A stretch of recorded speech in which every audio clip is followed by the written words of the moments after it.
Vasco da Gama என்ற நபரை பற்றி பார்க்க போகிறோம். வாஸ்கோட காமா என்பவர் போர்த்துகீஸ் நாட்டு கடற்பயணி மற்றும் புதிய தேசங்களை கண்டுபிடிப்பவர் ஆவார். இவர்தான் முதலில் ஐரோப்பாவிலிருந்து இந்தியாவிற்கு கடல் வழியை கண்டுபிடித்தவர். இதற்கு முன்பு நிலத்தின் வழியே ஐரோப்பாவிற்கும் இந்தியாவிற்கும் வணிக தொடர்பு இருந்தது. வாஸ்கோட காமா 1460ஆம் ஆண்டு போர்த்துகல் நாட்டின் சைன்ஸ் என்ற இடத்தில் பணக்கார குடும்பத்தில் பிறந்தார்.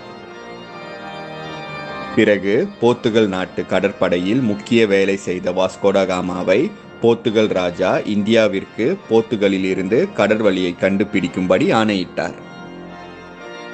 8 ஜூலை 1497 வாஸ்கோட காமா தலைமையில் 4 கப்பல்களுடன் 170 போர்த்துகீசிய வீரர்கள் இந்தியா கடல்வழி தேடி பயணத்தை மேற்கொண்டனர்.